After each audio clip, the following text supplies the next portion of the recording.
Fee reimbursement scholarships బకాయిలు వెంటనే విడుదల చేయాలంటూ రాష్ట్ర వ్యాప్తంగా కూడా విద్యార్థులు విద్యార్థి సంఘాల నేతలు అందరూ కూడా రాష్ట్ర వ్యాప్తంగా ఆందోళనలు కొనసాగిస్తున్నారు. ఇక్కడ హైదరాబాద్లో కూడా విద్యా మండలి కార్యాలయాన్ని ముట్టడిస్తున్నారు. ఇదే అంశానికి సంబంధించి పూర్తి అప్డేట్స్ మా ప్రతినిధి మహేష్ లైవ్ ద్వారా అందిస్తారు.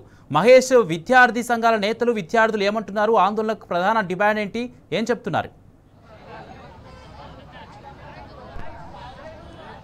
కుమార్, పెండింగ్ ఫీజు రియంబర్స్మెంట్ బకాయిలు విడుదల చేయాలని డిమాండ్ చేస్తూ బీసీ సంఘాల ఆధ్వర్యంలో ఈరోజు మాసప్ ట్యాంక్లోని ఉన్నత విద్యా మండలి దగ్గర విద్యార్థులు ధర్నా చేపట్టారు. ఈ ధర్నాలో మాజీ మంత్రి శ్రీనివాస్ గౌడ్ కూడా పాల్గొని విద్యార్థులకు మద్దతు తెలిపిన పరిస్థితి కనిపిస్తామని, ఇక బీమా జస్టిస్ అంటూ కూడా వీరు నినాదాలు చేస్తున్నారు. ప్రభుత్వానికి వ్యతిరేకంగా నినాదాలు చేస్తున్నారు. గత 23 నెలలుగా కూడా ఇటు పెండింగ్ ఫీజు బకాయిలు పేరుకుపోయి ₹1 కూడా చెల్లించలేదని చెప్పారు. ఉన్నత విద్యా మండలి చైర్మన్ బాలకృష్ణారెడ్డితో మాజీ మంత్రి శ్రీనివాస్ గౌడ్ భేటీ అయ్యారు. సార్ చెప్పండి, కాసేపటి క్రితమే మీరు చైర్మన్ కూడా మాట్లాడారు. ఏమన్నారు సార్? ఎట్లాంటి డిమాండ్ పెట్టారు ప్రభుత్వం? గవర్నమెంట్కు ఒకటే చెప్పినాము, గవర్నమెంట్ దృష్టి తీసుకెళ్ళాలి, కాలేజీల మీద దాడులు ఆపాలి, ఇమ్మీడియట్గా వాళ్ళ బిల్లులు చెల్లించాలి, కాలేజీలు ఓపెన్ చేయించాలి, సర్టిఫికేట్స్ ఇప్పించాలి. వాళ్ళు పైన చదువులు చదవకుండా ఉద్యోగాలకు సర్టిఫికేట్స్ లేకుండా ఎట్లా బతుకుతారు? 12.5 లక్షల విద్యార్థుల జీవితాలతో ఆడొద్దని చెప్పండి. అందులో కాలేజీలో పనిచేసి 2500 కాలేజీలో పనిచేసి 4 లక్షల మంది ఉద్యోగులకు జీతాలు లేవు. కాలేజీ యాజమాన్యం అప్పులపాలు అయిపోయింది.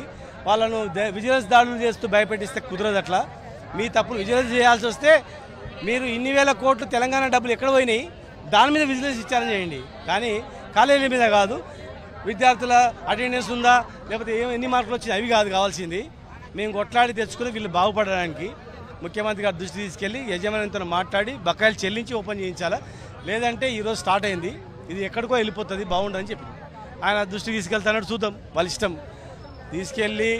దృష్టికి తీసుకెళ్ళి పరిష్కారం చేస్తే మంచిది, లేకపోతే వాళ్ళ కర్మ వాళ్ళు ఏం చేయలేము. కాలేజీలు నిరవధికంగా బంద్ కొనసాగుతున్నాయి. బీసీ సంఘాల ఆధ్వర్యంలో ఎలాంటి కార్యాచరణ? అయ్యో, మా పిల్లలు కరడు కట్టిన వాళ్ళంతా ప్రాణాలకు కూడా లెక్క చేయకుండా తెలంగాణ రాష్ట్రాన్ని తెచ్చుకున్న పిల్లలు మా పిల్లలలో పిరికితనం లేదు, ధైర్యం ఉంది, శక్తి ఉంది. మా వాళ్ళు అనుకుంటే ఏదైనా చేయగలుగుతారు. విద్యార్థులు అనుకుంటే పట్టుమని 10 రోజులలో ప్రభుత్వాన్ని ఊలగొట్టగలుగుతారు, ఆట ఆడియగలుగుతారు. తెలంగాణ తెచ్చిన రక్తం ఇది. తెలంగాణ గడ్డ అనేది ఏదో మామూలు గడ్డ కాదు. ఇది ప్రతి తెలంగాణ బిడ్డలో పౌరుషమైన రక్తం ఉన్న గడ్డ ఇది. ఎవరికి అల్చివేతలకు తుపాకులకు భయపడేవాడు కాదు. వాళ్ళు సామరస్యంగా పరిష్కరిస్తే వాళ్ళు బాగుపడతారు. లేదంటే ఖచ్చితంగా ఏం చేయాలనేది మా రామకృష్ణ గారు, మా తమ్ముడు, విద్యార్థి నాయకులందరూ ఆలోచన చేస్తారు. వాళ్ళు ఏ నిర్ణయం తీసుకున్నా వాళ్ళకు మేము పూర్తి మద్దతు ఇస్తాం. వాళ్ళ గురించి ప్రాణాన్ని పన్నంగా పెట్టినా సరే మేము ముందు నడిపిస్తాం.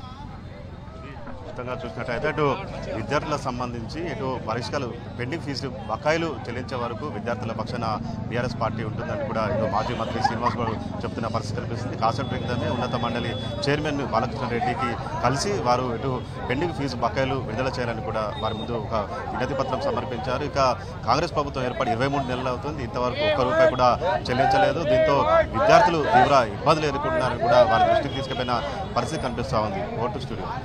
Right, thank you Mahesh.